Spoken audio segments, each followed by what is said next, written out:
மண்டப கட்டி மங்களமாடி வரும் மலையனூர் அங்காள ஈஸ்வரியே மாசிலே தேரோட மருளாடி வருபவளே உடுக்கை பம்பை ஓசையிலே உக்ரமுடன்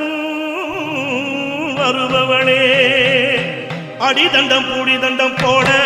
அந்த அங்காள ஈஸ்வரியம் என் மீது ஆட அடிதண்டம் பூடிதண்டம் போட அந்த அங்காள ஈஸ்வரியம் என் மீது ஆட மலையனூர் அங்காளம்மா தேரு ஆசியிலே ஆடி வரும் பாரு மலையனூர் அங்காளம்மா தேரு ஆசியிலே ஆடி வரும் பாரு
கடிக்காரம் ஒலிக்காரம் முன்னாடி கோஷமிடு